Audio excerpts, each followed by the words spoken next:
নাক আর কপাল, এই দুইটা হলো, কপালটা হলো সৌভাগ্যের প্রতীক, নাকটা হলো সম্মানের প্রতীক। আমাদের পিরোজপুরের ওদিকে লোকেরা বলে, ভাই আমার তো নাক কাটা গেছে। কেন নাক কাটা গেল? ছুরি দিয়ে কাটছে না দাও দিয়ে? আসলে ছুরি দিয়েও কাটে নাই, দাও দিয়েও কাটে নাই। মেয়েতে এমন এক কাম করছে, ছেলেতে এমন এক কাম করছে, লজ্জায় আমার নাক কাটা গেছে। এই ধরনের উপমা কি সিলেটে আছে? আবার লোকেরা বলে, ভাই আমার তো কপাল পুড়ছে। কিসে পুড়লো? বিদ্যুতের আগুনে না চুলার আগুনে?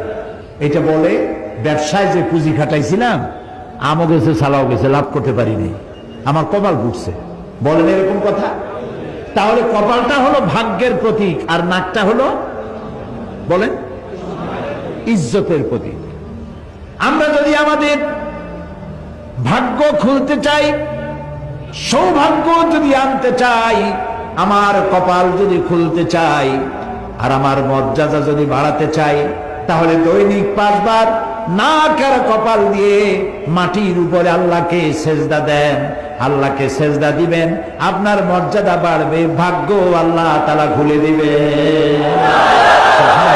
বাংলাদেশ 3 লক্ষাধিক মসজিদ বুকে ধারণ করে ধন্য 56,000 বঙ্গমাইলের দেশ বাংলাদেশ। এদেশের মানুষ ফজরের আজান শুনে ঘুম ভাঙে, ফজরের নামাজ পড়ে, এশার আজান শুনে নামাজ পড়ে ঘুমাতে যায়। আল্লাহু আকবার ধ্বনি চতুর্দিকে আওয়াজ আসে। আপনি মসজিদে আজান হচ্ছে, আর আজান শুনে আপনি যদি বাড়িতে নামাজ পড়েন, তো আপনার নামাজ কবুল হওয়া নিয়ে সন্দেহ রয়েছে, কবুল হবে কিনা সন্দেহ রয়েছে। জামাতে নামাজ পড়া বাধ্যতামূলক, ওয়াজিব।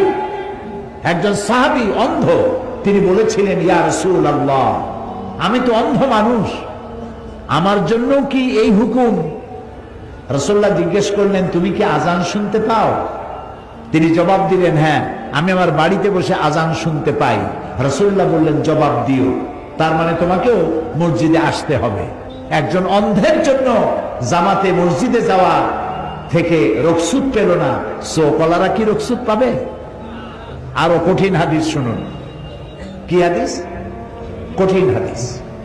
নবী করিম সাল্লাল্লাহু আলাইহি ওয়াসাল্লাম বলেছেন, মসজিদে আজান হয়েছে, আজান শোনার পর যে ব্যক্তি বাড়িতে বসে নামাজ আদায় করে, ওই বাড়িতে যদি নারী আর শিশু না থাকতো, আমি হুকুম করতাম আগুন দিয়ে জ্বালায় দাও।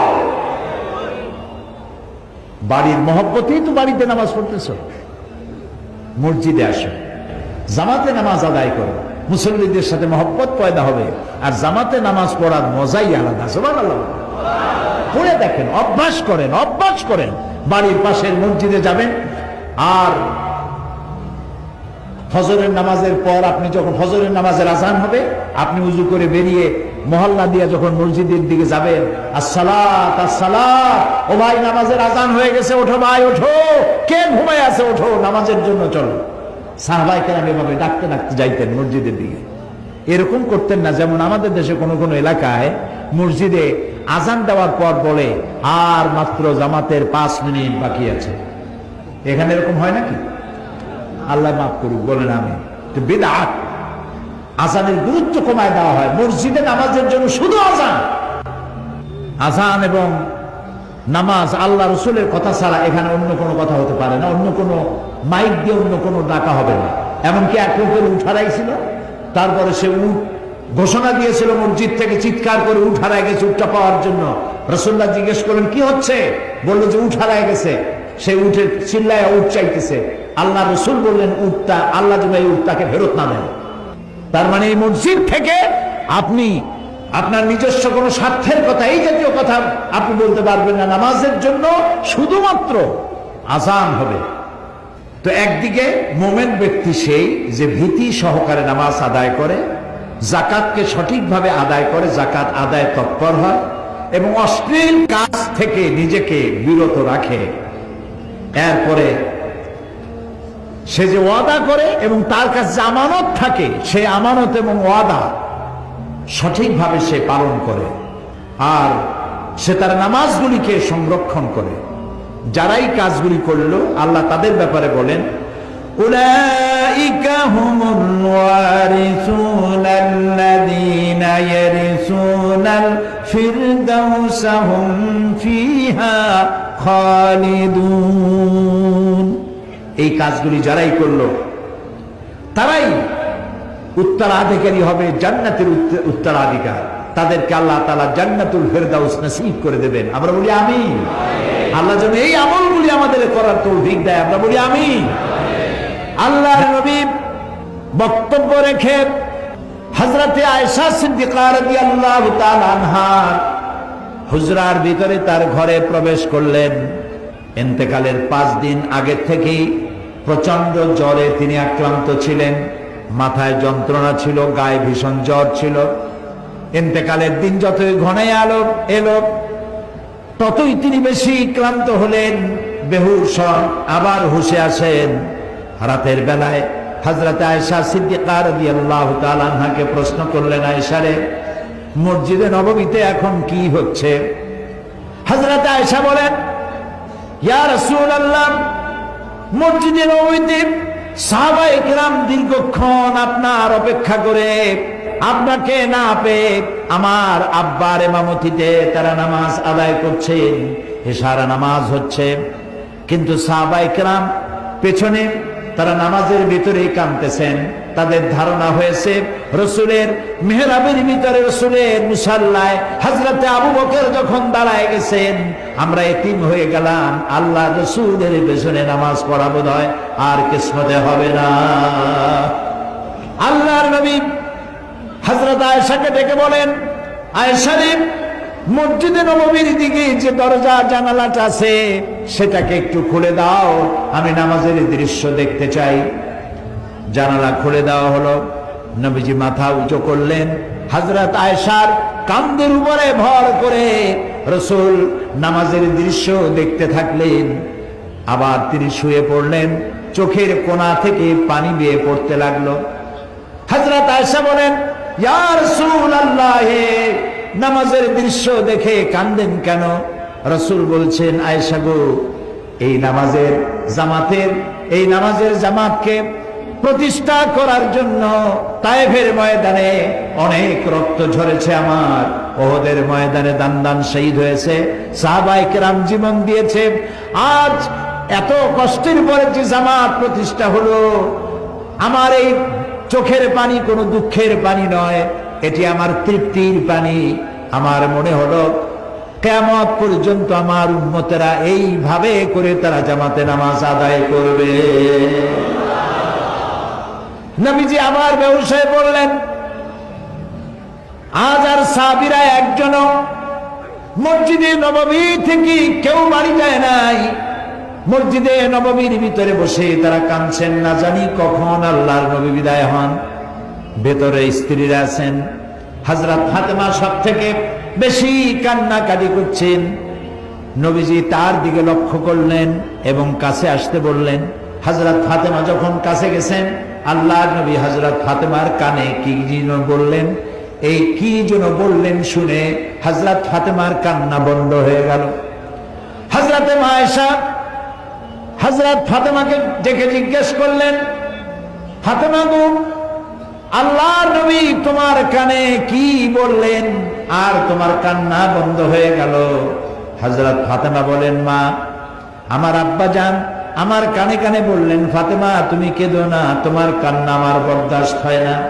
আমি তোমাকে সুসংবাদ শোনাতে চাই, আমি দুনিয়া থেকে বিদায় হওয়ার পর সকলের আগে তোমার সাথে আমার দেখা হয়ে যাবে। এর দ্বারা হযরত ফাতেমা বুঝতে পেরেছেন রাসূল ইন্তেকালের পরে সকলের আগে হযরত ফাতেমার ইন্তেকাল হবে আর রাসূলের সঙ্গে দিদার নসিব হবে। ফজর হয়ে এলো, নবীজি বেহুশ অবস্থায় পড়ে আছেন। হযরত জিবরিল আলাইহিস সালাম রাসূলের হুজরার ভিতরে প্রবেশ করে আল্লাহর নবীকে সালাম দিয়েছেন, আসসালামু আলাইকা ইয়া রাসূলুল্লাহ, হে আল্লাহর রাসূল, আল্লাহ পাক আপনাকে সালাম জানিয়েছেন আর জানতে চেয়েছেন আপনি কেমন আছেন। যদিও আল্লাহ সবই জানেন, আপনার মুখ থেকে জানতে চেয়েছেন আপনি কেমন আছেন। আল্লাহর নবী বলেন, জিবরাইল, বড়ই কষ্টে আছি। হযরতে জিবরাইল বলেন, ইয়া রাসূলুল্লাহ, আল্লাহ রাব্বুল আলামিনের পক্ষ থেকে আজ এক নতুন ফেরেশতা আমি সাথে করে নিয়ে এসেছি, যেই ফেরেশতা পৃথিবীর কোন মানুষের কাছে যাওয়ার জন্য আসার জন্য অনুমতি চায় না, আজ আপনার খেদমতে আপনার কাছে আসার জন্য অনুমতি চায়।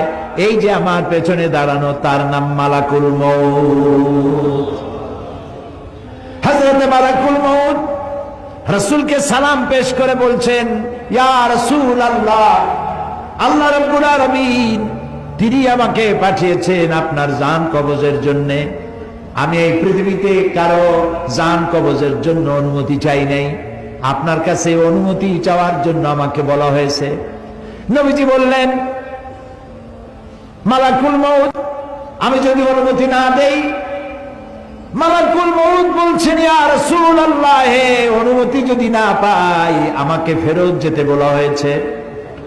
হযরত জিবরাইল বলেন, ইয়া রাসূলুল্লাহ, আল্লাহ রাব্বুল আলামিন আপনার দিদারের ইন্তজার করতেছেন। আল্লাহ নবী হযরত মালাকুল মউতকে অনুমতি দিলেন, জান কবজ শুরু হয়ে গেল।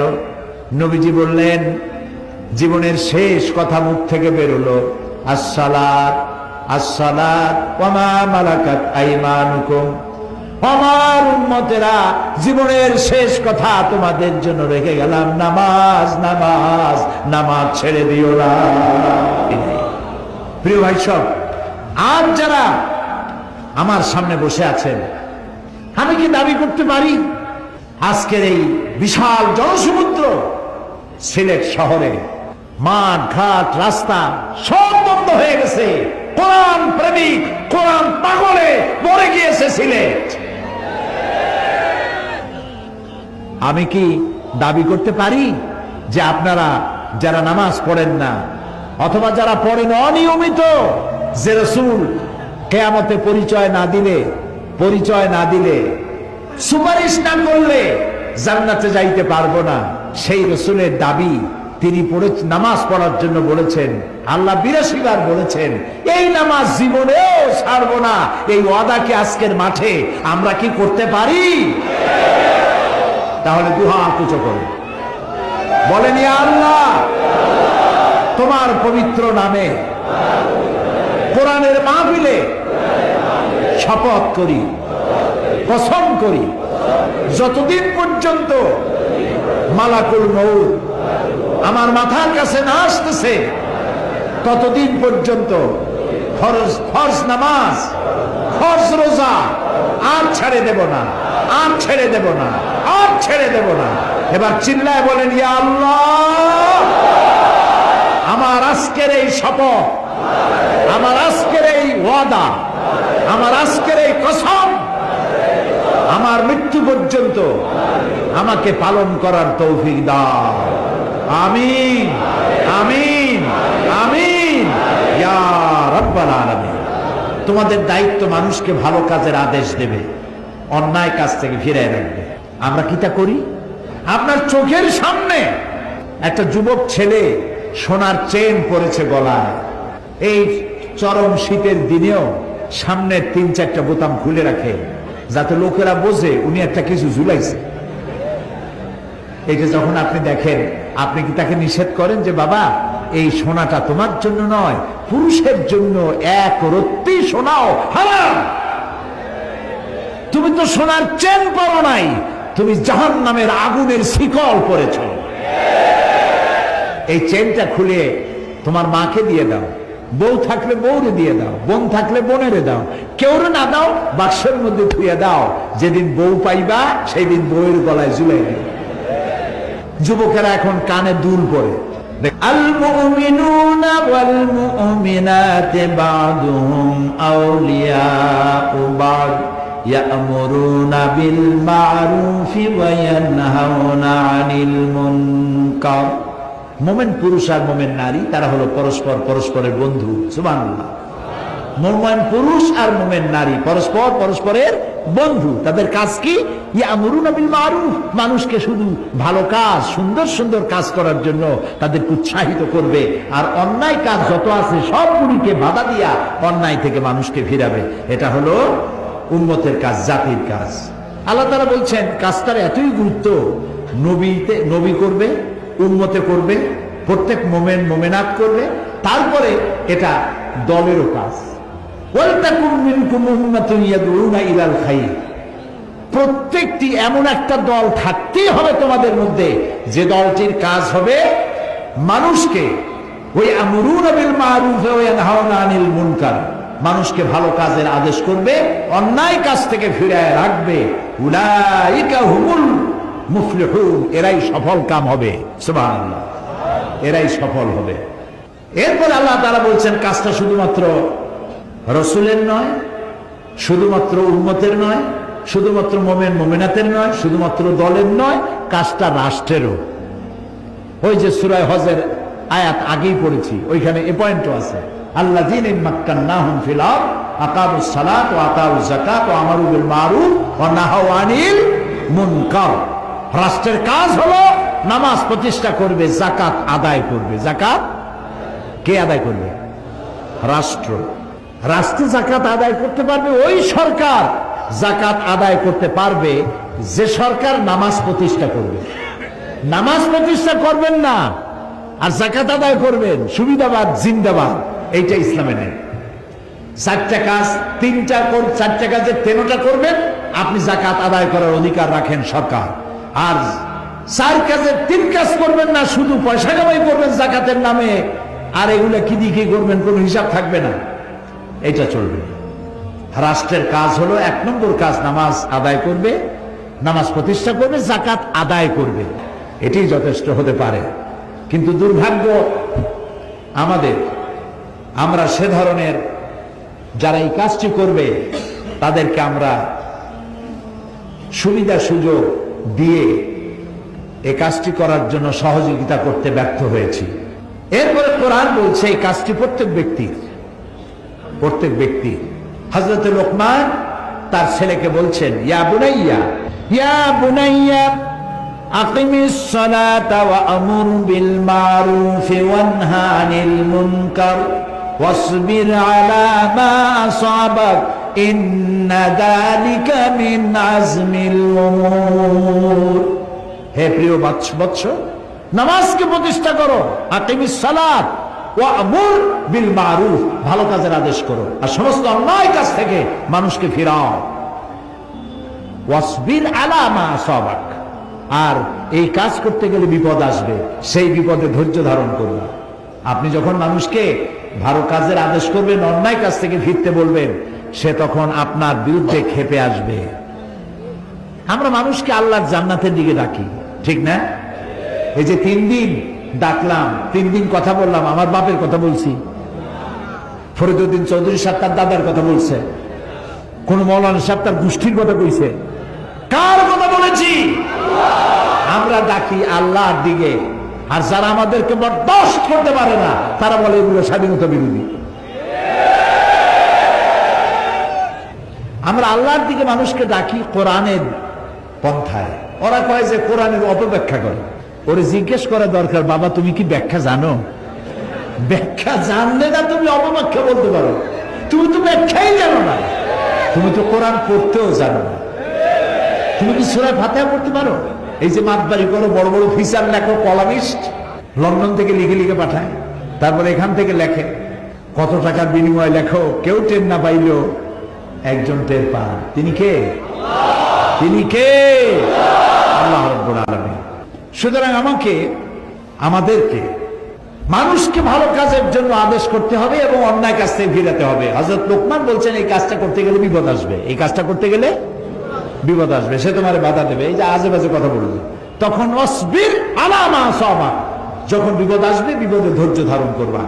হযরতে ইমাম গাজ্জালি তার ইহয়া উলুমুদ্দিন কিতাবের মধ্যে লিখেছেন, সবর শব্দটা আল্লাহ তাআলা কোরআন শরীফে 70 বার ব্যবহার করেছেন। আল্লামা ইমাম ইবনে কাইয়্যিম তিনি তার কিতাবে লিখেছেন, আল্লাহ তাআলা কোরআন শরীফে সবর শব্দটি 90 বার এনেছেন।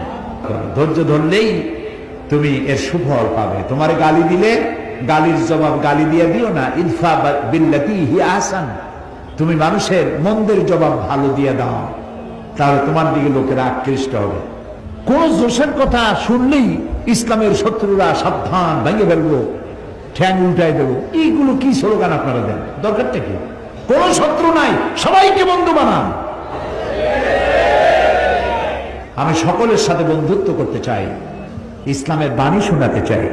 দেখছেন ভারতের বুকে ডক্টর জাকির নায়েক কি সুন্দর করে বলে, কথার মধ্যে কোনো উত্তাপ নাই, গাল নাই, গর্জন নাই, তর্জন নাই, কোনো গ্ল্যামার ছাড়া, কোনো বিজ্ঞাপন ছাড়া একটা টেলিভিশন চলে একটা ব্যক্তি দিয়া, যার দর্শক সংখ্যা কোটি কোটি, এবং তার শ্রোতারা মূর্খ না, যারা শোনে হাইলি এডুকেটেড পারসন, হাজার হাজার বসে বসে তার কথা শোনে। সুবহানাল্লাহ। তার কথা মনে উঠলেই আমার দোয়া আসে শুধু। আমার কাছে মনে হয় মুসলিম মিল্লাতের জন্য আল্লাহর এক নিয়ামত। আল্লাহ জাকির নায়েকের হায়াত দারাজ করে দাও, তার স্মৃতিশক্তি আরো বাড়ায় নাও।